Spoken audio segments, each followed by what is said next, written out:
Olá, seja muito bem-vindo a mais um Rural Pod, o podcast da Rural Business, onde são tratados assuntos dos mais diversos universos do agronegócio brasileiro e também do mundo. Hoje nós vamos falar sobre um assunto que eu tenho certeza que você já ouviu aí e muito ultimamente. Código Florestal. Afinal de contas, o Brasil... em que nível estamos na preservação do meio ambiente? Será que o agronegócio é esse malvadão mesmo? Será que o Brasil tem que ser tão atacado internacionalmente, mas principalmente aqui dentro do Brasil, com relação à preservação do meio ambiente? Este é um assunto recorrente, extremamente necessário de ser debatido, mas com pessoas que entendam. Porque curioso, de curioso está cheio por aí. E hoje nós vamos conversar, vamos bater um papo aqui no nosso Rural Pod com uma autoridade nesse assunto. Ele tem formação em administração, economia e direito, vários cursos aí de especialização, além de extensões específicas em áreas sensíveis como inteligência, política e estratégia. Ele é presidente do Instituto Democracia e Liberdade. Eu estou falando de Carlos Dias, que conversa com a gente a partir de agora, direto de Teresópolis. Tudo bem, Carlos? Tudo bem, Carmen. Bom dia, muito obrigado por essa oportunidade de conversar com vocês. Queria deixar meu abraço especial ao Júlio Brissac, que já converso há alguns anos com ele, então uma autoridade é ele, no caso, e eu acompanho muito o trabalho de vocês. Enfim, agradeço muito essa oportunidade de conversar contigo em particular. Muito obrigada, Carlos, em nome da audiência da Rural Business, que você sabe, o canal Mundo Rural Business no YouTube, que é onde a gente está agora, já está caminhando para 600 mil inscritos, e nós temos a plataforma da Rural Business, que é para assinantes.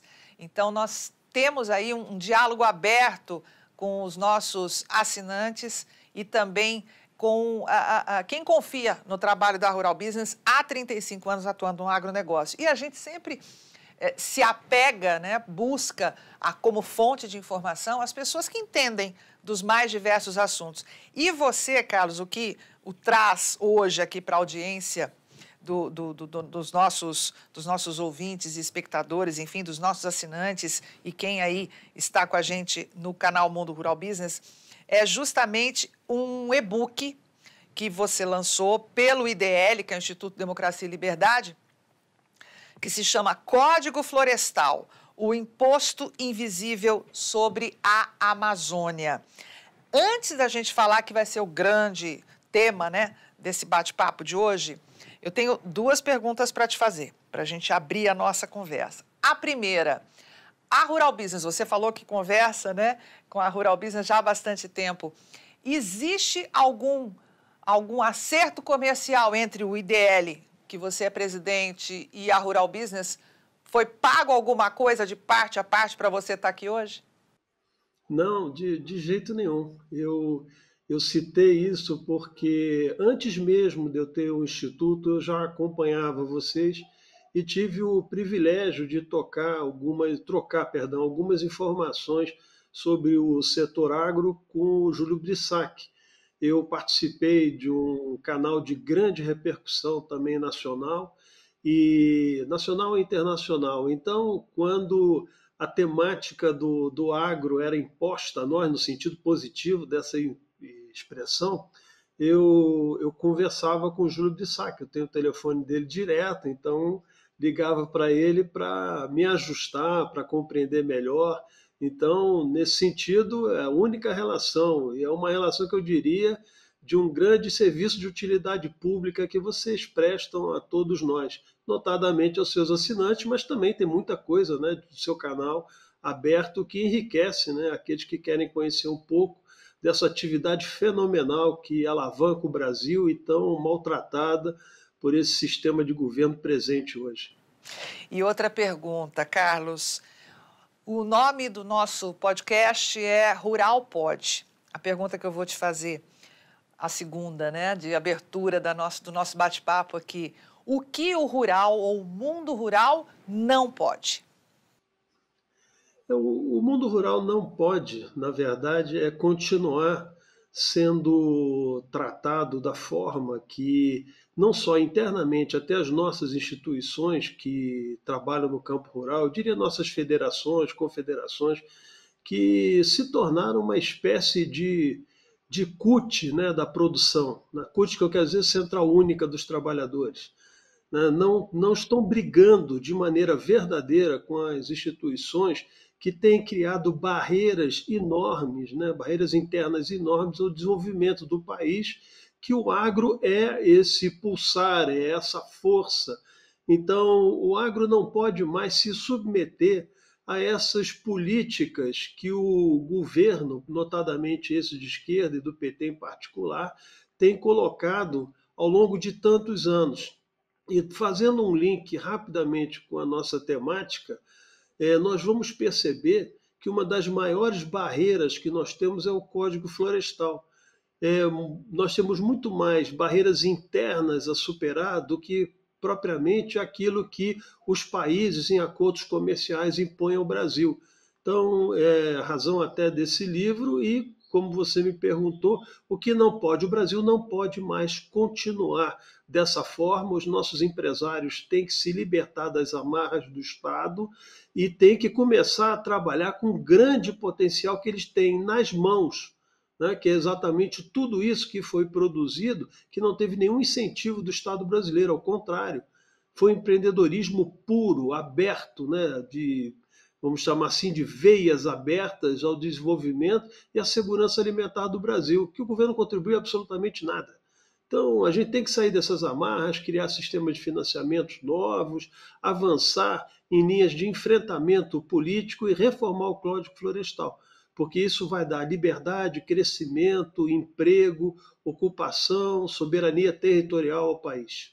Carlos, para a gente já começar, então, indo direto ao nosso ponto, eu preciso trazer aqui um dado que muita gente não sabe, não conhece, né? Um levantamento feito pela NASA, que é a Agência Espacial Norte-Americana, isso lá em 2017, mostra que, e corroborado pela Embrapa Territorial, né? Mostra que o seguinte, o Brasil usa 7,6% do seu território para produzir lavouras, menos de 8%, produzindo 3 safras por ano. Corresponde aí a menos de 64 milhões de hectares. Tem 2 a 3 safras por ano na mesma terra. Temos 90 milhões de hectares de pastagens e de terra degradada, que se aproveitar essa área, iria para 15% de ocupação na agricultura e pecuária. Os países da Europa usam de 60% a 70% do seu território. A pergunta que eu começo falando com você, passando a você, né, as COPs, né? Teremos aí a COP em Belém do Pará. Ninguém vai falar que o Brasil é justamente o maior exemplo de produção e conservação ambiental do planeta? Não, lógico que não, porque isso não é pauta nem interna, né? Como eu falei um pouco mais cedo, que no início da nossa conversa, as nossas entidades de representação parece que se apequenaram. Então, elas não. Elas são pulso, né? Elas representam os produtores. Então, elas são pulso desse país. Nós fizemos agora o PIB, né, um PIB medíocre que nós temos no Brasil, com tanta potencialidade. O setor industrial caiu 0,4%, o setor de serviços ficou estagnado em 0,3%, e o PIB do agro foi de 12%. Aí isso gerou 1,4% do PIB do país. E aí os nossos empresários vão lá, parece que de pires na mão. Quem tinha que estar de pires na mão era o governo, para o setor agro. Então, você vê, se citou aí em torno de 7 e poucos por cento, quase 8%, né, de ocupação em termos de produção da área do país. Reservas indígenas nós temos 14%. Então, nós temos uma área produtiva em torno aí de 8% e uma improdutiva de 14% querendo crescer. que é exatamente que estão atacando o marco temporal indígena, etc. Então, essa situação do Brasil, ela precisa ser revista. Nós temos que olhar que existem tecnologias, possibilidades de respeito ao meio ambiente, porque as pessoas precisam entender o seguinte: aquilo que é privado é que é cuidado, aquilo que é público é que é destruído. Então, na verdade, quando você tem um patrimônio destinado àquele que cuida e vai continuar a sua produção ao longo do tempo e precisa daquela terra para que ela seja cada vez mais fértil, mais cuidada, para poder produzir mais com tecnologia, então quem é que vai destruir? Ninguém está falando aqui em desmatamento, destruição de bases florestais, etc. Nós estamos falando de ocupação racional dos ativos que nós temos no país, como todos os outros fazem. Eu não critico a Europa por estar com 64%. Eu critico a gente por não estar. Porque poderíamos estar gerando oferta de alimentos, proteína animal, poderíamos estar ofertando, por exemplo, minérios especiais que a gente poderia ter aqui de alta tecnologia, e nós estamos com um país subdesenvolvido, um país que simplesmente nem cuidar daquilo que efetivamente tem que fazer, que é a nossa área territorial, que seria a soberania territorial do país. É um país invadido por narcotraficantes, então as nossas fronteiras totalmente porosas. Então eu acho que, sinceramente, que eu acho que o agro em si, na hora que acordar e a gente fizer essa reforma do Código Florestal no Congresso Nacional e reposicionar do ponto de vista constitucional o Supremo Tribunal não foi feito para dar opinião política, ele foi feito para estabelecer, por exemplo, se aquilo que está na Constituição é base formal do direito do ordenamento originário. Não sendo isso, por favor, silêncio, encaminhe para as casas legislativas para que elas deem opinião. Então é isso que a gente precisa fazer com o Brasil voltar a crescer. Eu diria, finalizando, que se a gente explorasse de forma racional os recursos que nós temos só no campo da Amazônia, que nós estamos falando, o Brasil cresceria entre 10% e 12% ao ano continuamente e sustentável. Isso daria uma renda per capita fantástica, uma ocupação diária, oportunidade, uma remigração no país, que você ocuparia de áreas mais nobres, saíam dessa favelização dos grandes centros, né? Enfim, é basicamente isso. Vamos continuar, porque eu não quero monopolizar muito a fala. Imagina, você está aqui justamente para falar. Eu queria, só para quem está nos acompanhando poder entender, quando fala do Código Florestal Brasileiro, né? Conta um pouquinho da história. O Código Florestal, só para introduzir aqui, ele foi instituído em 2012, ainda no governo da Dilma, né? E aí criou-se o Cadastro Ambiental Rural e o Programa de Regularização Ambiental, as áreas de preservação permanente, áreas de uso restrito e as reservas legais. Mas o Código Florestal, ele é um outro ordenamento, mas que já vem essa discussão de há muito tempo, é desde o século passado, começo do século passado. Queria que você contasse uma linha do tempo breve com relação a essa questão de Código Florestal no Brasil. Olha, a questão do Código Florestal, ele veio, na verdade, isso aqui é uma opinião pessoal, lógico, eu não vou poder emitir opinião em nome de terceiros, mas ele veio para exatamente fazer com que o Brasil fosse o estoque dos interesses dessas estruturas internacionais, porque o Brasil ele sempre foi muito competitivo, ele teve um avanço tecnológico maravilhoso. A questão, por exemplo, da Embrapa, né? O desenvolvimento de sementes, o desenvolvimento que nós tivemos no campo, fruto de pesquisa e de órgãos extremamente importantes para o Brasil. Então, o Código Florestal, na minha visão, ele veio para fazer com que as políticas e as demandas internacionais de travamento da economia brasileira eles fossem muito mais explicitados. E, notadamente, o interesse particular que tinham na Amazônia suas riquezas de solo e de subsolo. Porque ninguém pode dizer que em 2012 a gente já não tinha tecnologia de manejo florestal. A gente já teria uma série de possibilidades de trabalhar com a conversão entre a preservação, que é simplesmente não permitir qualquer tipo de ação nas áreas do meio ambiente, e o outro campo é a conservação, que é a inteligência, o cuidado, o manejo adequado para que aquilo que fosse utilizado tivesse, logicamente, a capacidade de restauração. Então, ninguém está falando, repito, em destruição. A política é uma política de conservação ambiental, porque, na verdade, aquilo é a fonte, né, de toda a riqueza. Então, você tem que preservar essa riqueza, tem que saber explorar com cuidado. Então, esses são os aspectos que nós colocamos no livro e que está fora da legislação. A legislação ela virou extremamente preservacionista. Eu vou te dar um dado, cara, para a gente continuar. Mas para você ter uma ideia do que a minha tese ela é verdadeira, antes do Código Florestal, nós tínhamos 290 mil ONGs no Brasil. A partir de 2012, 290 mil. Isso estou falando de antes de 2012. Os números são de 2010, tá? Levantamentos oficiais, tá bom? Certo. O último dado que nós temos é de 2020, que foi levantado em 2018 e publicado em 2020. Você sabe quantas ONGs nós temos no Brasil? Tenho até medo de perguntar. 820 mil. Não acredito. 820 mil. Quase 1 milhão de ONGs. Eu ainda não conversei com o Brissac, mas um dia eu vou querer combinar com ele, a gente fazer uma reunião e fazer uma correlação, né? O dado do que vigia antes e após o Código Florestal. E, basicamente, essas ONGs, 95% dessas ONGs é tudo na Amazônia. Então, você veja bem, o que o Código Florestal nos emprestou? Ele nos emprestou a tomada do território brasileiro por uma imposição de políticas internacionais. E o mais impressionante,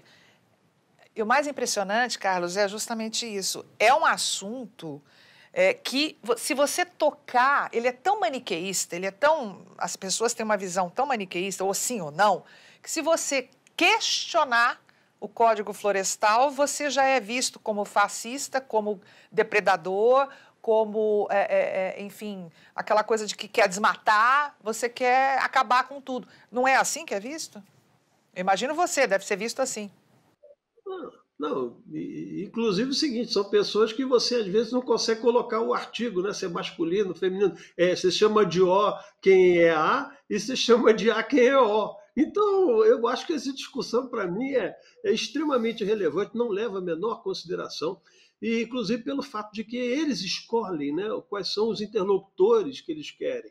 Então, por exemplo, o sujeito que fez a relatoria do Código Florestal é o maior defensor da Amazônia hoje. Eu acho um barato isso, eu adoro ouvir esses negócios. Escolhe alguém que destruiu a economia brasileira para ser o representante da defesa da Amazônia. Então, bacana isso. Então, por isso que o Brasil não avança, porque aqueles que atrapalham o desenvolvimento do país são depois aqueles que vão fazer, olha, eu vou mudar isso, eu vou desenvolver, eu vou tratar, né, de uma maneira mais adequada. A gente perdeu aí bioeconomia, fármacos, patrimônio biológico excepcionais. Nós temos recursos de minerais, por exemplo, que o mundo inteiro explora, né? Que o mundo inteiro explora. E nós temos aqui de grande, vamos dizer assim, de condições estratégicas para áreas, inclusive, de alta tecnologia, né? Com valor agregado imenso. O agro, por exemplo, poderia ser uma forma de recuperação da indústria brasileira.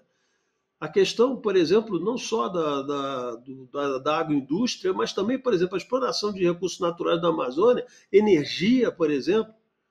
Aí a gente trabalhar energia, mesmo fóssil, mas é o que vai mover o mundo e está movendo o mundo. Esse negócio de transição energética é coisa para 200 anos para frente, e que o Brasil nem tem capacidade de investimento ainda para fazer, porque a nossa matriz energética é 100% limpa. E só não é mais porque as próprias condições que nós temos hoje de licenciamento, de exploração, é inadequada. Você tem uma ideia, a Guiana, que está explorando a margem equatorial, ela cresceu 40% no ano passado. O Brasil cresceu alguma coisa perto de 3%. Ele mudou o cenário interno. A renda per capita passou de $33 mil. equivalente à da Arábia Saudita. E aqui nós temos 60 milhões de pessoas em Bolsa Família e o sujeito pensando em aumentar ainda. O Brasil é uma fábrica de Exato. pobres e o PT só fabrica pobre. O Carlos, no seu livro, O Código Florestal, Imposto Invisível sobre a Amazônia, que você encontra, você está interessado, encontra no idl.org.br, que já tem 7 livros publicados, e você falou que logo, logo vai estar disponível na Amazon, né? Sim, temos os livros nossos, a gente lança primeiro o e-book, está dentro do Instituto, lá na parte de lojas, e daqui a pouco ele já vai estar o livro físico na Amazon. Os outros livros todos que nós temos estão na Amazon também, livro físico, mas às vezes as pessoas preferem o e-book, tudo até uma questão de preço, né? É mais em conta, então as pessoas podem baixar direto e daqui a pouco, mais que umas 2 semanas, já vai estar disponível o livro físico. Explica para a gente o título, né? Código Florestal, Imposto Invisível sobre a Amazônia. O que exatamente te levou a colocar esse título no livro? Perfeito. O que acontece? As pessoas elas não têm noção do custo do Estado brasileiro. Eles pensam que o Estado brasileiro apenas, quando tem noção, está lá no preço final dos produtos. Então, eu estou pagando aqui 32%, 36% do PIB na questão tributária, perfeito. Só que existe um imposto invisível que é da ineficiência, e eu só não vou usar outro termo, porque fica mais pesado, mas vamos ver ao longo do programa se eu me solto um pouco mais, mas na verdade, Pode soltar. esse imposto é o que estabelece uma prisão do desenvolvimento do país. E as pessoas não assistem. Então, além, como se fala muito no dia a dia da macroeconomia, da questão do endividamento do Estado, né, fator de emissão é que gera inflação, não é o empresário que aumenta preço. O empresário aumenta preço em função dos custos, não é? E esses custos exatamente vêm dessa inflação produzida pelo governo, que é a emissão cada vez mais de moeda e desvalorização da moeda brasileira. Então, é uma coisa bem diferente, né? Então, as pessoas não percebem isso. Então, quando você tem um imposto que é exatamente esse, que você não permite o desenvolvimento do país e não gera uma capacidade natural, que não é transferência de recursos, é produção de recursos, é produtividade, é avanço econômico, não é distribuição. Isso não existe. Você distribui pobreza, é o que a gente está assistindo. A riqueza ela é construída no ambiente privado, de motivação individual, e é a ação humana que determina esse crescimento, não é o Estado. Então, essa situação, quando eu falo esse imposto invisível, é que as pessoas de fato não veem mesmo quanto é prejudicial um imposto, por exemplo, produzido pelo Código Florestal. Você tem uma área de sua propriedade e manutenção, onde você, por exemplo, na Amazônia, só pode produzir em 20% e tem que 80% preservar, porque senão vem o IBAMA em cima, toma seu gado, toma sua produção e embarga. E outra coisa, o pior de tudo é o seguinte, que quando eles fazem isso, não estou dizendo se é de maneira justa ou injusta, tá certo? Quando eles fazem isso, quando você apresenta uma defesa, essa defesa, às vezes, demora 15 anos, 10 anos para se tomar uma eventual decisão. Porque, às vezes, até aquilo que se decide, você não sabe se está certo ou se está errado, se você pode produzir ou não pode produzir. Então, é um país, por exemplo, que luta contra os seus cidadãos, contra a propriedade privada, contra o avanço econômico. Então, por isso que eu chamei de um imposto invisível, porque as pessoas não conseguem enxergar. Ele consegue olhar o precinho lá do arroz na gôndola do supermercado, do feijão, enfim, da farinha, o que for. Isso ele consegue entender, está mais alto. Agora, ele não consegue entender como, né, uma arbitrariedade do Estado criou uma barreira ao desenvolvimento e fica isso de maneira contínua, e a classe política não discute. A classe política não tem atenção sobre isso. A classe política quer dar espaço para gasto público, quer fazer um arcabouço fiscal como foi esse aí, extremamente fraudado, porque não tem absolutamente nenhuma capacidade de controlar gastos do governo, nós estamos assistindo, permanentemente isso e fez uma reforma tributária que destrói o setor produtivo, porque o governo, por exemplo, não contribuiu com um centavo. Isso não é força de expressão, não, hein? Um centavo É na verdade. reforma tributária e reduzindo seus gastos, sua estrutura. Ao contrário, só aumentando. Falando do Código Florestal, que você estava contando, né? Dos proprietários poderem, na Amazônia, usar só 20% da área.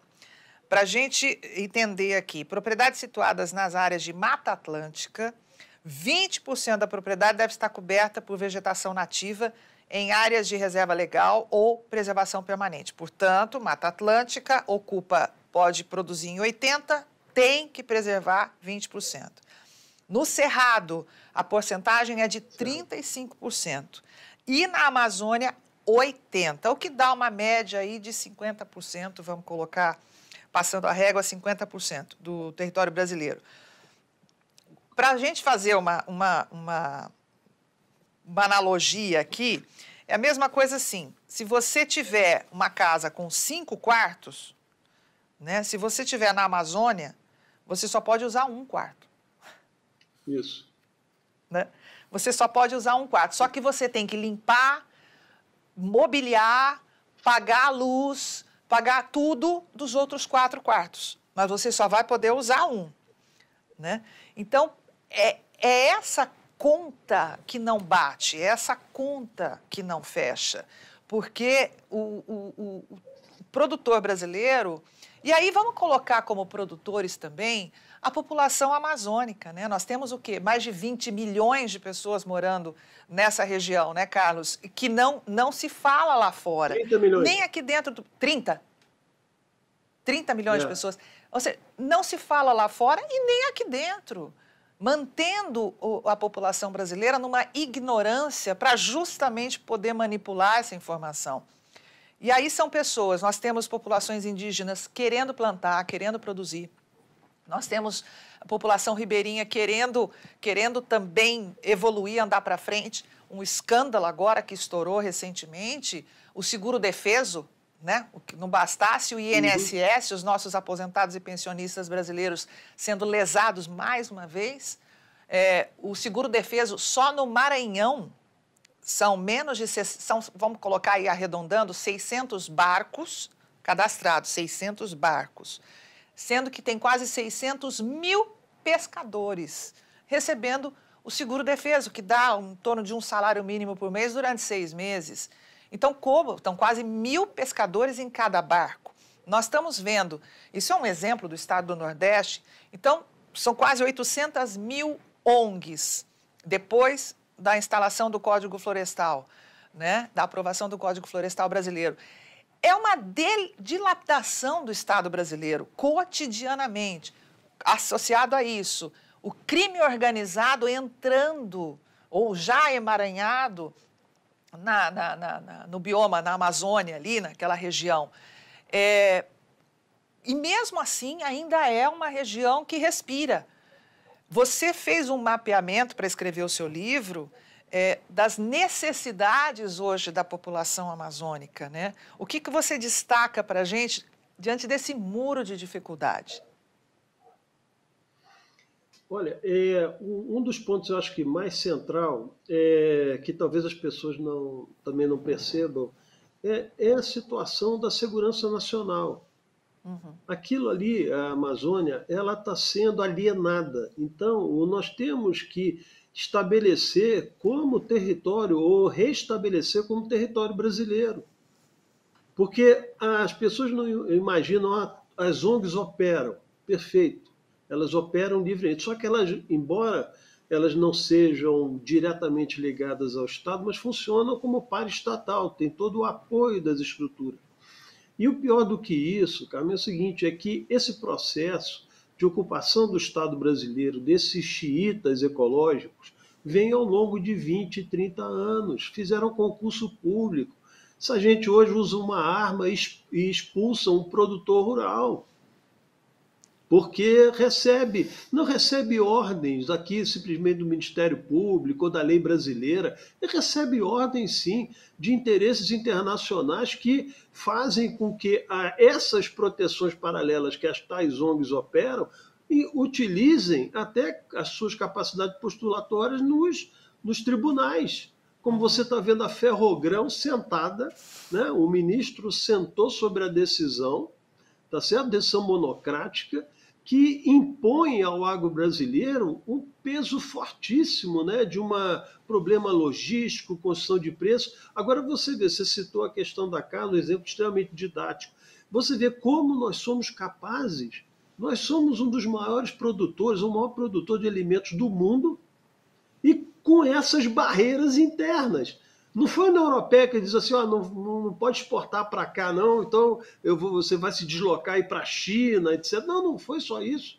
Né? Existem, logicamente, barreiras, mas nada é do tamanho que nós temos internamente. Então você imagina que a gente, em 80%, temos que bancar 100% de uma área e temos que, em 20%, conseguir ser altamente produtivo para esses custos, né? Serem, vamos dizer assim, assimilados pelo mercado ainda. Você imagina se a gente reduz essa área, por exemplo, para 50%, né? Que ele pode operar em 50% e manter 50%. Você imagina o que não seria, né, de positivo. A balança comercial brasileira, entre 52% e 55% é agro. E a gente tem essa força exportadora apesar disso. E outra coisa, não digam que é só para o câmbio. O problema não é só desvalorização cambial. A questão do câmbio é uma outra situação. O Brasil exporta porque tem capacidade. E se o preço fosse maior, também continuaria exportando. Porque nós temos produção e os países demandam, né, aquilo que nós produzimos. A China, por exemplo, é extremamente dependente do Brasil. O que nós olhamos para esse governo que está aí, por exemplo, a gente parece que a gente é que depende da China. Né? Nós somos o equilíbrio. A estrutura social da China se mantém graças aos alimentos exportados pelo Brasil, porque eles não têm capacidade produtiva interna para o número de população que tem, nem áreas nessa linha. E nós não observamos isso. O problema do Brasil é que a gente não tem. Eu cito uma coisa que a gente foi um pouco mais corajosa, mas eu já citei. No Brasil, essa gente que cuida do meio ambiente, da área agrícola brasileira, produção interna e governo, no sentido do mesmo ambiente, né, de governo, essa gente nasceu no Brasil. Eles têm lá a certidão de nascimento. Sim. Aí eu digo com muita sutileza, tem a certidão de nascimento, mas não são brasileiros. Não estão no trabalho de produzir uma nação potente que pode ser a terceira ou a quarta economia do mundo no curtíssimo prazo, em 10 anos. E a gente tirar 60 milhões de pessoas da escravização. Essas pessoas vão ter poupança, vão ter capacidade de deixar herança, vão acumular patrimônio, vão ter suas escolhas de compra. É isso que uma sociedade livre vive. O Brasil não é uma sociedade democrática e tem esses governos, como este que nós temos hoje, cada vez mais fragilizando a cidadania brasileira. O problema não é rede social, o problema é econômico. O problema é econômico, é uma dependência que essa gente quer colocar o país, e esse país é uma potência, como se você tivesse, eu finalizo, um vulcão tampado. Ele fosse tapado aqui no seu cume aqui. Mas não tem como, daqui a pouco isso vai explodir. Então, o Brasil está querendo exatamente isso, um complexo grave de caos social, e ao invés de explodir no sentido positivo da expressão, para o crescimento, para o desenvolvimento, para a melhoria da qualidade de vida. Então, essa situação que a gente vê de ONGs e entidades que treinaram um conjunto de agentes políticos que estão infiltrados na burocracia brasileira é que estão dando o que nós estamos assistindo hoje. Um PIB aí, 1,4 no trimestre. Né? O Brasil podia ter minimamente 3. Com certeza. O Carlos, você, no seu livro... Ele é distribuído em 5 capítulos, né, mais a conclusão, do capítulo 3 você fala desatando os nós do Código Florestal, as estratégias para um novo paradigma. Que estratégias seriam essas? Ou seja, por onde começar a apresentar uma solução? A solução é a discussão, que você até falou um pouco antes, né? Quando alguém apresenta uma pauta como essa, coloca numa mesa para uma discussão, há um fechamento. É capaz do Ministério Público pedir para o Supremo Tribunal Federal trancar a discussão numa comissão, por exemplo, especial que o Congresso Nacional possa abrir, tanto na Câmara quanto no Senado, uma comissão especial conjunta para a reforma do Código e essas liberações desses entraves. Então, a discussão no Brasil não existe. O que se discute hoje no Brasil é o gasto do governo e as incapacidades orçamentárias que temos. Então, aumentar imposto, aumentar taxas. O Brasil só fala isso. Ele não dá uma solução de desenvolvimento, por exemplo, de ocupação territorial, da gente, por exemplo, ampliar a nossa produção. Olha, inclusive, o que teria de ingresso de recursos externos, por exemplo, na área mineral, que onde nós temos, repito claramente, nós temos recursos estratégicos aqui, fundamentais para a tecnologia que o mundo inteiro está operando, por exemplo, nessa área de inteligência artificial, produção de eletrônicos especiais. O Brasil, por exemplo, você tem uma ideia, para botar um avião no ar, os aviônicos dele dependem dos Estados Unidos de autorização. A gente fabrica carcaça lá, a Embraer é uma maravilha, mas a tecnologia de cockpit não está. Por quê? Porque a gente não desenvolveu tecnologia interna. Nós desenvolvemos tecnologia interna, nós temos a tabela periódica aqui, né? Nós temos essas terras raras e você tem eletrônico, você pode produzir aqui no Brasil. Quer dizer, se você reparar a quantidade que nós temos de nióbio e poder, por exemplo, atrair indústria, atrair investimentos internacionais, e a gente não consegue fazer absolutamente porque a gente não tem projeto de país, a gente tem projeto de governo. É ocupação política, ideológica que nós estamos assistindo, e o Brasil não tem nenhum plano de crescimento e, eu diria, desenvolvimento da sua população. Nós falamos só em desenvolvimento de governo, estatais deficitárias, cada peso mais forte. Então, quando a gente discute alguma mudança, nós precisamos tratar do Código Florestal, que, na minha visão, é um dos principais fundamentos do nosso subdesenvolvimento. Você coloca uma questão fundamental. Tem alguns assuntos no Brasil que simplesmente não podem ser discutidos, né? Questionar alguns pontos científicos não se pode levantar dúvida. Qualquer questionamento, nem médicos, né, podem questionar algumas áreas da medicina que são tidas como intocáveis, né? Pelo menos eram até pouco tempo atrás e algumas ainda continuam. A questão da Amazônia, nós vimos aí 2024 batendo recordes, por exemplo, de queimadas, Amazônia, Cerrado, nosso Pantanal.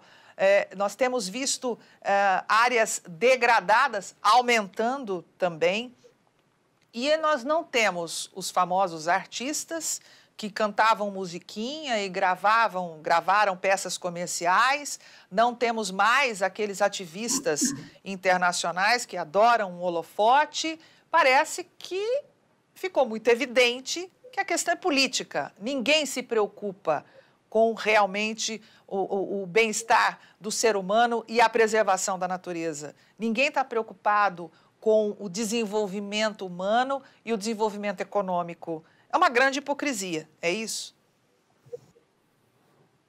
Sim, e eu digo mais ainda, isso é uma condição estratégica de defesa dessas nações internacionais. O Brasil, ele vira, né, sendo uma espécie de repositório onde, no tempo adequado e no interesse internacional, a exploração das nossas riquezas vão servir para esses agentes estrangeiros. É o que o governo do PT está fazendo, é o que a Marina Silva faz com maestria. Então, essa turma que está aí fora, artista, etc., eles não estão pensando que queimou um galho de árvore, estão nem aí. O que eles estão preocupados mesmo é que se faça e se constitua uma reserva intocável para os interesses futuros dessas nações desenvolvidas que exauriram já os seus recursos naturais. Então, tem um projeto de ocupação aqui. Por exemplo, tem projeto lá no Senado que foi aprovado e está na Câmara, foi travado pelo presidente na época, Arthur Lira, que é vender os ativos, né, terras brasileiras para estrangeiros. Você imagina, né, no nível de crise interna que o país está, provocado pelo governo e não pelo mercado, você começa a alienar, por exemplo, patrimônios, como o próprio governo queria fazer, terras degradadas, recuperação, fazer uma licitação internacional para a China entrar aqui e fazer a recuperação dessas áreas. É um país, por exemplo, que ao invés de incentivar através de medidas, né, de redução de custo, que a gente tivesse, por exemplo, ampliação dos nossos estoques, isto é, áreas de armazenamento privado, que poderia trabalhar, logicamente, uma condição de favorecimento melhor para o produtor rural, não se faz isso. Quem constrói silos aqui é a China. Então, eu acho que essa propaganda, na verdade, não tem a ver com a Amazônia, ela tem a ver com um domínio permanente que esses agentes internacionais, que são esses países e esses grupos globalistas, querem manter do Brasil. E antes que algum distraído pense que é uma visão meramente nacionalista, não. O Brasil, na nossa visão, é que se integra ao mundo e ele é um player ativo e importante dos negócios internacionais. Nós precisamos ampliar nossa corrente de comércio internacional, nós precisamos produzir internamente, nós precisamos criar um mercado interno. Para quem não sabe, os Estados Unidos vivem, o PIB dos Estados Unidos é produzido por 70% do seu povo. Isso é que é segurança, isso é que é garantia, isso é que é a possibilidade de passar por turbulências internacionais. O Brasil não. O Brasil nem tem reserva suficiente, tem 320 bilhões aí de dólares em moedas, de uma maneira geral, em reservas internacionais, que reduziram em torno de 20 bilhões de dólares de 2024 para cá. O Brasil está fadado a sofrer qualquer risco internacional em termos de instabilidade. Carlos, tem um projeto que chama Forest There, Farms Here, que quer dizer florestas lá, fazendas aqui, né? É um projeto internacional que estimula aqui no Brasil, né, se preservem as florestas, as reservas, para que as fazendas sejam aumentadas, estimuladas nos Estados Unidos. Como é que você vê esse projeto internacional? Bom, eu entendo o seguinte, é a mesma política, né? É a mesma política. Eles se desenvolvem, avançam, ganham mercado, né? E o Brasil fica nesse campo como se fosse um seguro futuro para quando aquelas atividades, vamos chamar assim, não tiverem mais não só grau de competitividade ou necessitarem, por exemplo, de recursos que nós temos, essa gente operar a partir daqui. Então, o Código Florestal, na verdade, se ele vier numa reforma do jeito que esses agentes internacionais querem, certamente é para que eles tenham um domínio pleno da produção brasileira. Então, não se trata, vamos chamar assim, de uma preservação daquilo que fala de planeta, climatologia, etc. Absolutamente. Isso, na verdade, é uma briga de mercado. Então, eles querem colocar o Brasil continuamente na pobreza. E uma das coisas que eu chamo a atenção é que a força de um país é seu mercado interno. Para você ter mercado interno, você precisa ter o quê? Trabalho, renda, né? Poupança. Segurança jurídica. Segurança jurídica é fundamental. Os Estados Unidos, só para citar um exemplo, aqueles que não gostam, né? 70% do PIB americano é produzido internamente. Por isso que é um país que tem resiliência a crises internacionais. É um dos países mais endividados do mundo e tem força ainda de se mover. Então, não é só a questão da moeda em si como referência, que isso é uma questão que podemos discutir num outro momento. A questão ali é que existe um mercado interno sólido, ali existe renda interna. Então, eles são menos suscetíveis a variações internacionais. O Brasil não.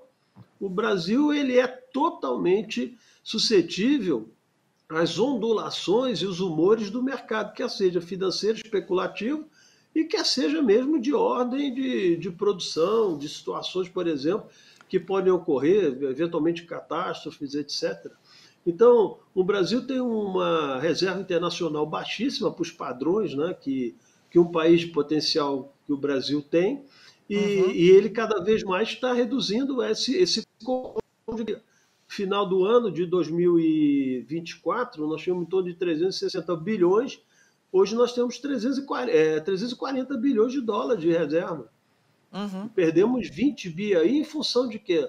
De todo esse desarranjo da crise fiscal brasileira, saída de investimento, essa questão do IOF prejudicou fortemente, porque você vai taxar o capital para sair, qual o capital que vai entrar, sabendo que vai ser taxado na saída. Quer dizer, é um devaneio, uma loucura, é um país que não tem planejamento e, digo mais, o Brasil não tem um Congresso Nacional à altura do povo brasileiro. Porque todas essas situações que nós estamos vendo deveriam ser tratadas no ambiente das comissões. Porque você vê, o risco fiscal que nós temos, né, ele é extremamente gravoso para a população. Então, ninguém discute isso, estão querendo saber quantas vão receber de emenda parlamentar. Então, o Brasil teve um orçamento, eu encerro aqui, mas eu preciso dizer isso. O Brasil, o orçamento de 2025, que foi aprovado em março, foi aprovado da seguinte forma simbólica: permaneçam como se acham. Eu estava lá, tinha entre 30, conjunto entre deputados e senadores, 30 pessoas.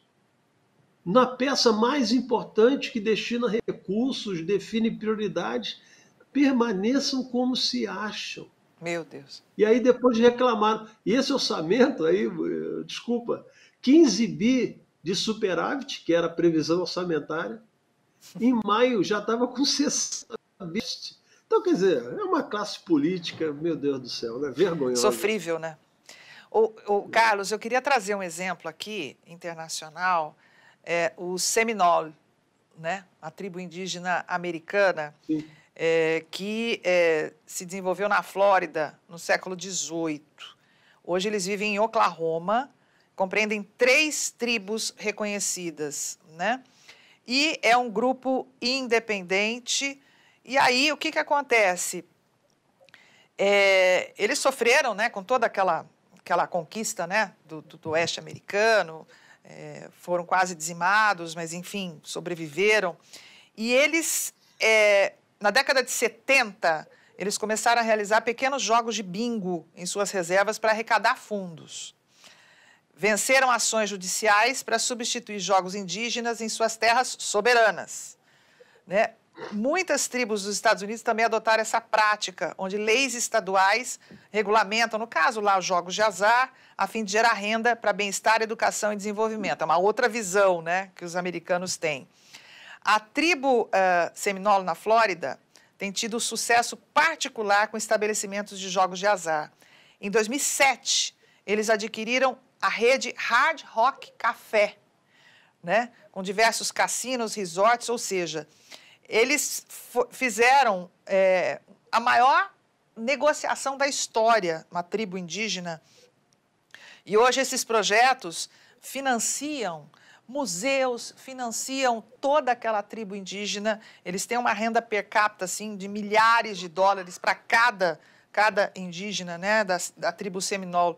O que você me diz o seguinte, a diferença com que são tratados os nossos... a população indígena ou a população originária, mudou o nome aqui no Brasil, com esse exemplo da tribo Seminole nos Estados Unidos, é um exemplo radical, claro, são origens diferentes, constituições diferentes, lá o federalismo americano é respeitado, aqui não, aqui é tudo centralizado em Brasília, mas é exemplo do que aconteceu com os seminolos nos Estados Unidos e o que acontece com o povo, a população indígena brasileira.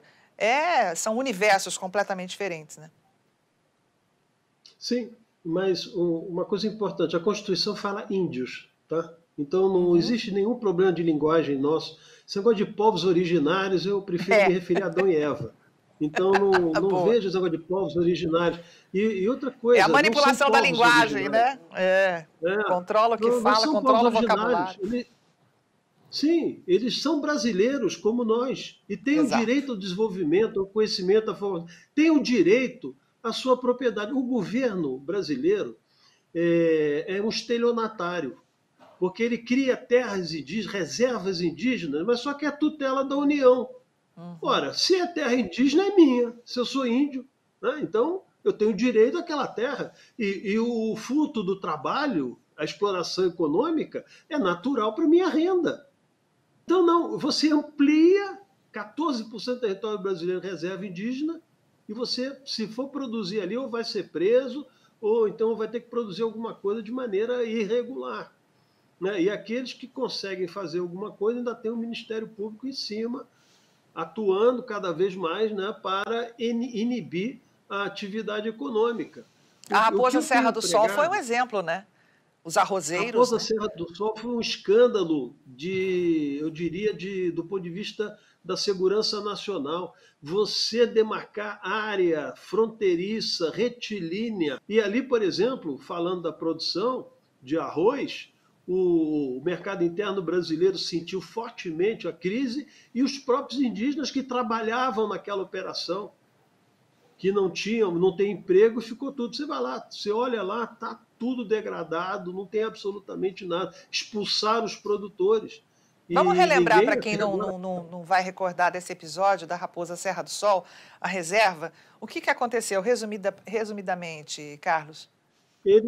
Foi uma argumentação que aquela área era Yanomami, então originária. Então, o que acontece? Qualquer tipo de... Aquela titularidade da área privada não tinha segurança legal. Então, foi para o Supremo Tribunal Federal. E ali se plantava arroz, né? Os indígenas plantavam arroz junto com os homens brancos, vamos colocar assim. E foi o ministro Aires Brito, que foi o relator, né, na época. Então, essa situação levou o quê? Uma desmobilização econômica da área, e vocês podem ter certeza, o que está operando ali é traficante. Não tem segurança. Olha, o exército não pode entrar naquela região. E ali você está vendo a morte dos Yanomamis, que estão citados aí, tanto eu não vi nenhum artista, né, falar sobre isso, mas neste governo. Os dados estão sob sigilo. Mudaram as maneiras de se contabilizar as mortes. Pois é um negócio impressionante. Então, quando a gente fala nos indígenas, são nossos irmãos, são brasileiros, não tem esse negócio de povos indígenas, são brasileiros, o nascimento é deles. Ele não tem essa história de que povos indígenas, não existe. É um só povo e uma só nação. Todos nós somos brasileiros, e eles são riquíssimos, explorados por ONG e por governo. Então, o que tinha que fazer? Fazer um projeto em que essas terras tivessem a titularidade dessas etnias indígenas. Aí, como vai se dividir, eu não posso antecipar aqui, porque a gente precisa de uma discussão, você dividir pelas etnias, ver como seria esse direito de propriedade e dar assistência técnica de produção. Por exemplo, você tem aí o Senar. Vamos colocar a qualificação de produção rural. Você tem um conjunto de exploração, por exemplo, se for possível, de subsolo, também. Então, essa gente aí que não precisa ir para jogo, não. O Brasil tem atividade econômica lícita e que engrandece as virtudes de cada cidadão, a produção pelo trabalho honesto, o suor honesto do rosto para a produção e de manter sua família. E os indígenas têm o direito a essa dignidade, e porque essas terras, repito, né, um acobertamento do governo quando ele coloca que são reservas indígenas e tutela do próprio Estado. Então não tem reserva indígena nenhuma, essas pessoas não precisam de proteção, elas precisam sim ter a sua condição de liberdade e de escolha. Eu conheço um conjunto de indígenas altamente capazes, formados, estudados, né? E têm vontade de explorar, de ajudar o seu povo a se desenvolver. Então fazem joint ventures, vamos fazer uma formação profissional de curtíssimo prazo nessa área, por exemplo, agrícola, né? As explorações minerais também são muito importantes e vão gerar muita receita. Você falou dos Estados Unidos, mas os indígenas do Canadá é que exportam potássio para nós. Olha só. E riquíssimos. E o E isso Brasil aqui não é você não. divulgado, né? Não é divulgado aqui, Não, porque não não é interessa, né? divulgado e aqui no Brasil é proibido, por exemplo, você explorar reservas que nós temos, Uhum. são bases fundamentais de insumo para o agronegócio, e nós temos que exportar, perdão, importar. Nós importamos 5%. Você imagina a fragilidade de um setor que o Uhum. Brasil, como é do agro, depender de insumo básico, fertilizantes, etc., 85% de importação. É porque, na verdade, as pessoas precisam muito, né? O mundo inteiro precisa muito do produto brasileiro, porque fazer um boicote de exportação do Brasil era acabar com a produção. É sempre o Estado contra o cidadão. Né? Essa que é a verdade. Então, tipo assim, você é criminoso até que prove o contrário. Não sou eu que tenho que provar que você é criminoso. Então você é criminoso já, você já está ocupando uma área que não é sua. O sujeito está lá há 40, 50 anos, recebeu da avó, do bisavô, de tudo, e absolutamente você tem que provar isso. Se não tiver um documento lá numa gaveta qualquer, mas a sua produção ali é permanente, você vai perder a sua titularidade, a tua força de produtividade, perdão, de propriedade da região. Quer Uhum. dizer, eu acho que é o Estado, ao invés de facilitar as realidades, fazer as investigações corretas, observar, como você falou, ocupação de boa-fé, entre outras que podem ser observadas, e regularizar. Regularizar, porque aí ele vai para o mercado, pega empréstimo, consegue desenvolver-se mais de forma autônoma. Preservação dessas áreas é importante, a ocupação de brasileiros, que é a primeira frente de proteção de ocupação de território. Você acha que vai ter um quartel em cada área de fronteira do país? Não, são os municípios, são as pessoas ali brasileiras que estão, porque senão acontece como acontece na Amazônia, né? A questão do crime organizado, narcotráfico, armamento, droga, exploração como é que chama, de tráfico humano, de Uhum. órgãos. Aquilo ali é uma maravilha para a bandidagem.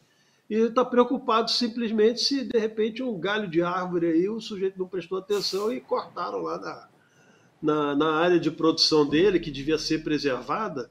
Então, e outra coisa, antigamente, no Código Penal brasileiro, você tinha a questão culposa e dolosa, Sim. a intenção e aquela que não tinha intenção. Parece que eles exterminaram isso.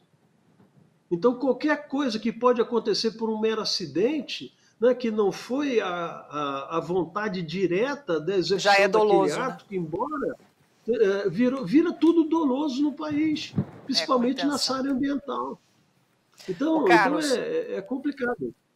nós vamos ter a COP30 em Belém do Pará. Uma capital tida com um dos, se não me engano, acho que é o pior IDH, se não for o pior, está entre os piores IDHs, Índice de Desenvolvimento Humano. Denúncias, reportagens denunciando aí as obras da COP afetando justamente as populações mais pobres da capital paraense. Denúncias de gastos, né? Mais uma vez a corrupção rolando solta, a abertura de uma estrada, né, na Amazônia para levar aí os amigos dos reis a participarem deste evento, numa discussão exaltada como algo que vai resolver alguma coisa, mas com um cheiro de que não vai resolver absolutamente nada. Como é que você avalia as COPs e essa COP de Belém do Pará? Eu acho uma ingenuidade, né, do país, por exemplo, abrigar uma COP. Quem é que acha que você vai preparar um conjunto de relatórios que o Brasil preserva 90% do seu bioma, é um dos países que menos emite, ele tem aí uma área energética extremamente renovável, 52, 55% da matriz energética brasileira. Você acha que os europeus não sabem disso? Sabe que até os africanos sabem, entendeu? Os asiáticos, entendeu? Todo mundo sabe. Então não tem que convencer ninguém, eles não querem ser convencidos. Então eu acho que é uma bobagem fazer uma COP. Acho que o Brasil devia voltar-se internamente para o seu campo do desenvolvimento. Esses recursos que estão sendo gastos deveria, na verdade, liberar ações que facilitem a logística de alimentos e produção do país, né? Tirar essa matriz que é em torno de 85% rodoviário para ferroviário, fazer uma integração de fato no país, reduzir com a mudança do Código Florestal, a área de preservação, no sentido de que você possa ter atividade econômica no conceito de conservação, porque ele é permanente, cuidar daquela área e torná-la produtiva, gerando emprego, crescimento. Estabelecer com os indígenas, no caso, um direito de propriedade que eles possam explorar economicamente. Você imagina, 14% do território brasileiro está na mão deles. Uhum. Totalmente, né, inútil, vamos chamar assim. Né? E você imagina se você pudesse integrar isso a uma economia formal, imagina a oferta de alimentos, né? que é fundamental não só em demanda externa, mas como no Brasil. Isso reduziria a inflação, isso ampliaria a oferta de alimentos interna do país, então você teria uma condição de preço muito mais justa, isso não altera a lucratividade, você teria uma baixa de preço significativa, a população teria segurança alimentar, e isso é fundamental, com beiras de guerra, com esses conflitos internacionais. A base fundamental é o que é a segurança alimentar de um povo.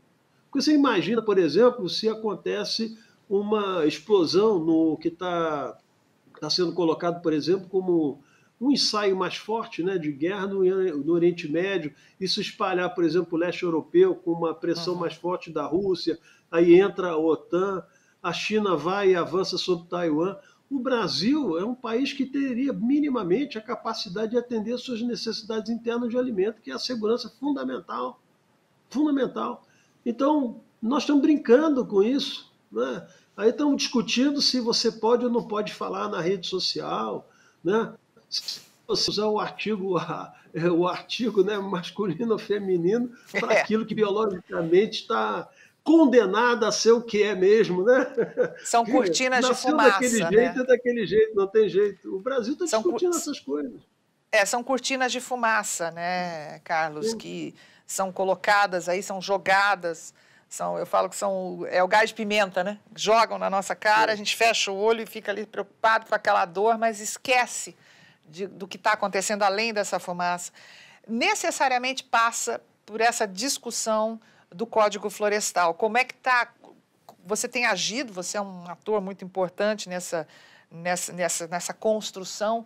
Como é que você vê a evolução disso em Brasília? Porque necessariamente passa pela política, a conversa com os produtores rurais. Como é que está o jogo aí nesse momento? É muito importante o que nós estamos fazendo aqui hoje, porque, como o próprio título do livro diz, né, é a questão do custo invisível de não se discutir essa pauta. Então, na verdade, ninguém quer tocar achando que, por exemplo, a questão do meio ambiente é um ponto que não se pode avançar, porque gera desgaste para o país, não só do ponto de vista internacional, mas também interno. Mas eu te digo com grande certeza que o povo brasileiro não está nem um pouco preocupado com isso. O povo brasileiro quer fartura de alimentos, quer emprego, quer desenvolvimento, quer se libertar do que cada vez mais o aprisiona, né? 60 milhões de pessoas em atividade econômica, presa no Bolsa Família. Então você vê 40 milhões de aposentados, 35 milhões de pessoas que estão com o CNPJ, que podem produzir. Você imagina como isso, no curto espaço de tempo, vai explodir. Você tem de 215 milhões de pessoas no Brasil, 100 milhões de pessoas que não têm absolutamente nenhuma atividade efetiva. Então não tem como discutir. Então acho que daqui a pouco nós vamos ter que tratar desse assunto de forma obrigatória. Eu espero que não seja no momento de alta crise, né, de convulsão interna no país, porque, infelizmente, a classe política não está sensível a isso. Com toda sinceridade. Nem a nossa bancada, que a gente pode chamar assim, né, da Frente Parlamentar do Agro, porque ali tem tudo quanto é tipo de gente. Tem gente do PT, gente do Centrão, tem gente conservadora. Então a gente nem tem uma bancada assim que fala 340 deputados. Conversa, a gente tem 120 aí que vão entender mais ou menos do que nós estamos falando hoje aqui e que vão aderir a esse processo. Só que também, repito e concluo, as nossas entidades a CNA, Confederação Nacional da Agricultura, tem que puxar isso para a pauta, porque a CNA, o que ela puxou para a pauta dela foi a Agenda 2030 da ONU. Então, na verdade, se constituiu um grande cavalo de Troia para nós. Então, a CNA tem que voltar a representar os produtores rurais, as federações, que precisam fazer pressão, os sindicatos fazer pressão nas federações, que são os produtores que estão lá na ponta, e a CNA esquecer essa ilusão de Brasília, andar de jatinho, ficar fazendo almoço, etc. A representação da CNA é para tornar o país produtivo e defender o produtor do Estado brasileiro, e não está fazendo isso.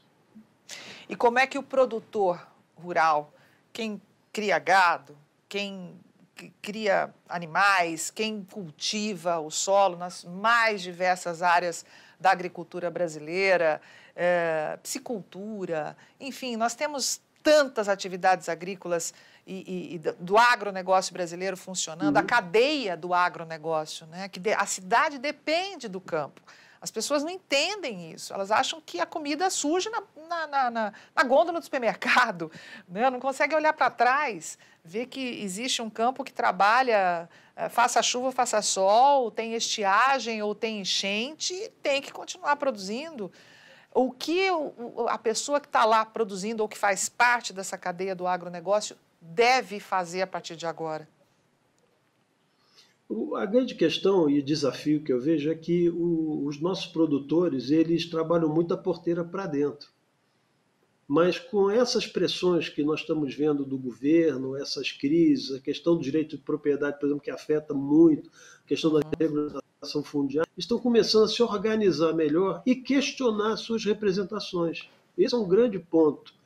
Então, eu acho que o importante é chegar à informação segura, né? Informação com origem, que prove exatamente tudo aquilo que está sendo dito, não a trabalhar em especulações ou formulações de tipos de narrativas que possam gerar confusão, essa sim, né, disseminar desinformação.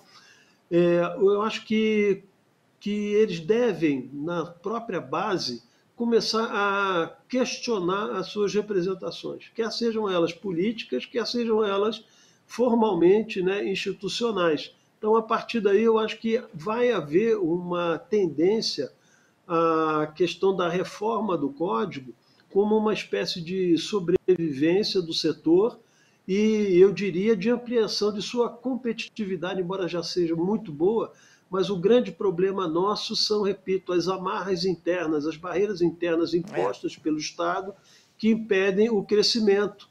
E que nós temos crescimento potencial garantido. E eu acho que essas entidades se envolveram muito do ponto de vista da representação política, ficaram mais amigos dos políticos do que os produtores que eles representam. O lobby efetivo, lobby, palavra correta, que deve ser feito no Congresso Nacional para a área de produção, deve voltar. A pressão que esses parlamentares devem receber dos nossos setores produtivos. O que acontece hoje no Brasil é que os parlamentares parecem que são donos do voto, né? Ao contrário, eles representam os interesses daqueles que os escolheram para essas pautas. Então, nós precisamos voltar a isso com clareza, com todo respeito, com uma atenção muito clara. Dizer, gente, olha só, o Brasil tem um caminho.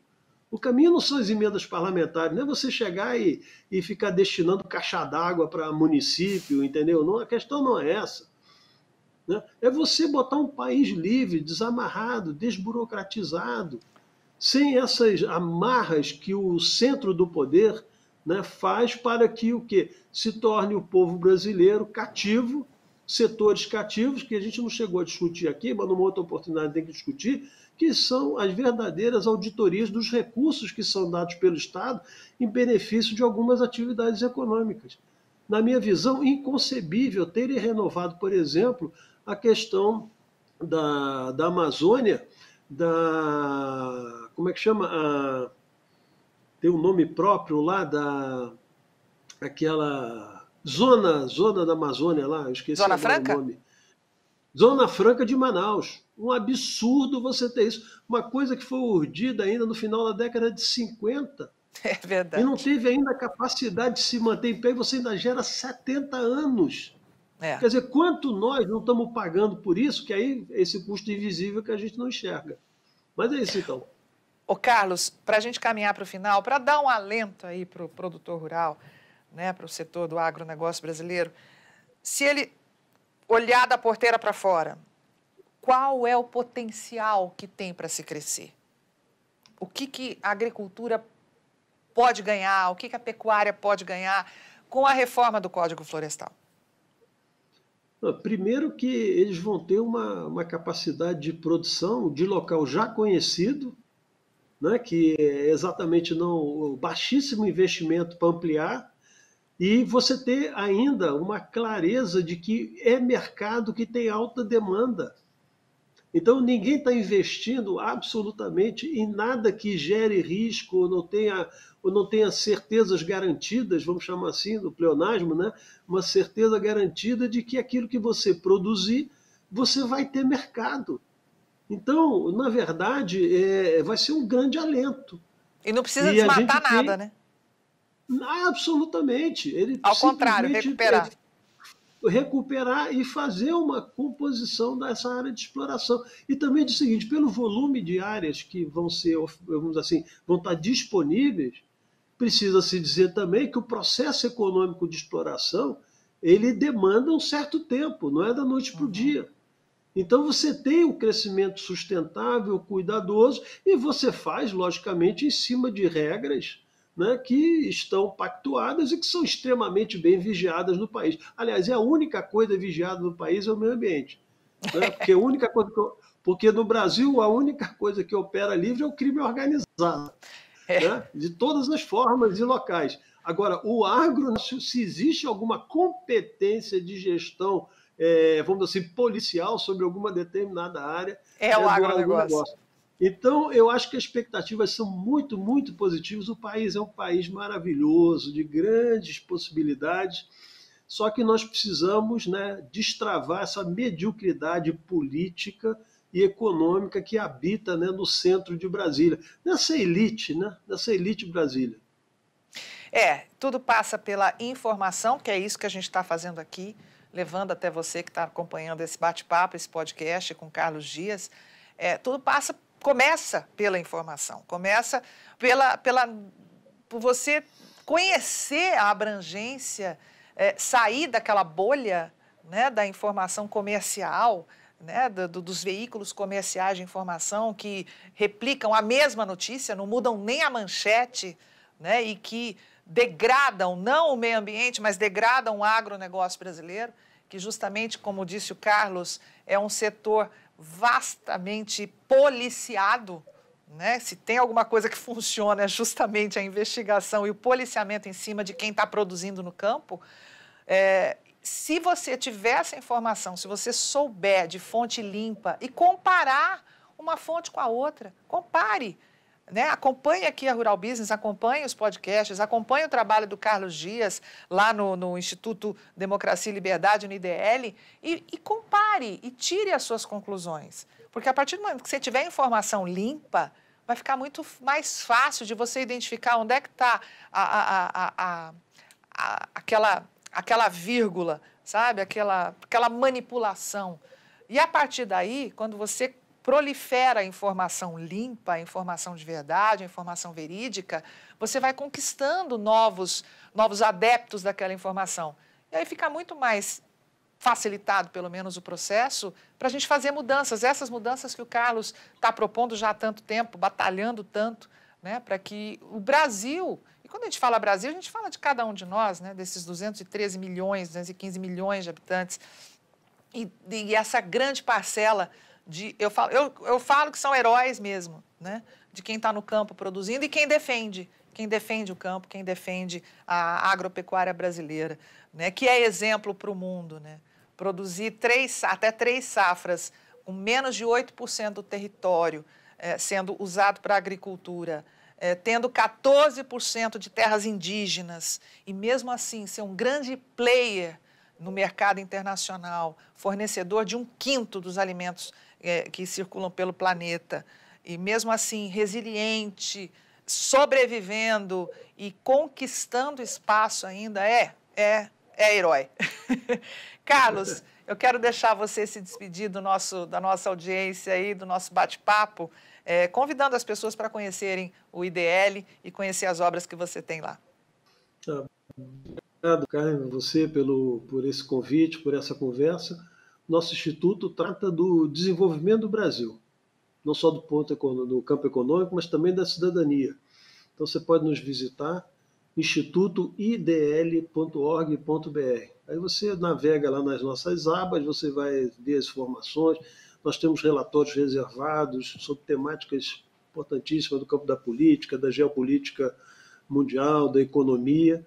Nós temos os nossos livros também, que são todos produzidos por nós mesmos, né, para exatamente gerar uma ampliação de conteúdos que nós discutimos. Agradeço muito a você a oportunidade e fecho dizendo o seguinte: a Constituição brasileira ela não garantiu demarcação contínua de terras indígenas.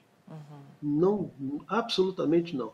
Estabeleceu um marco temporal em 1988, né, no caso, antes na promulgação da Constituição, nos atos das disposições constitucionais transitórias, se não me engano, no artigo 67, dava 5 anos para o governo central demarcar as terras daquela época que foram consideradas a violação de direitos e garantias, né, qualquer extensão disso que não está previsto na Constituição. Podem gostar ou não, isso não é questão de gosto pessoal. A Constituição brasileira tem a última palavra. O tribunal não pode reformar a Constituição. E os setores brasileiros e o Congresso Nacional devem firmar pé fortemente, aprovando a PEC 48 de 2023, para que esse assunto seja pacificado. O Brasil precise voltar a produzir com tranquilidade, com segurança jurídica. E aqui entre nós, 14% do território brasileiro para os indígenas, mais do que suficiente, né? Mais do que suficiente. Inclusive por uma população estimada pelo IBGE com o viés ideológico desse grupo que está aí. Então, um outro dado, desculpa assim terminar, mas nós tínhamos em torno, na época do governo deles lá, do Lula anteriormente, da Dilma, 840 mil indígenas no Brasil. Depois, de uma maneira excepcional e uma alta, né, condição de, vamos chamar assim, de fertilidade das mulheres indígenas, passamos para 1.250.000. Então, você vê, né? É um negócio complexo, né? Então, o Brasil é fenomenal. E o Brasil é o seguinte: o Brasil é o país da burocracia e da fraude. Então, resumindo, é isso. E acho que nós temos a obrigação, como brasileiros, a gente começar a observar que esse Estado não pode impingir os seus interesses em detrimento daquilo que foi construída essa nação. Muito obrigado por essa oportunidade, tá? Fico feliz de estar com você, Carmen. E, mais uma vez, meu agradecimento muito forte, um abraço aqui, carinhoso no Júlio Brissac e toda a equipe de vocês que faz um trabalho excepcional. Carlos Dias, muito obrigada, viu, pelo seu tempo dedicado à nossa audiência aqui no Mundo Rural Business, no Rural Pod. Parabéns pelo seu trabalho, força, porque se a gente tem um Brasil ruim, né, vamos acreditar que é uma minoria, porque a maioria é de gente que quer produzir, que quer trabalhar e que precisa ter voz. E para isso, passa pela informação. E a Rural Business, há 35 anos, leva essa informação sobre o agronegócio do Brasil, um Brasil que produz para o Brasil que quer produzir ainda mais. Obrigada, querido. Um abraço, viu? Até uma próxima. E assim a gente encerra o Rural Pod, este capítulo do agronegócio brasileiro, procurando levar a você informação de qualidade, para que você reflita, para que você multiplique essa informação. Essa é a nossa missão, esse é o nosso trabalho. E a gente se encontra no próximo Rural Pod, hein? Até lá!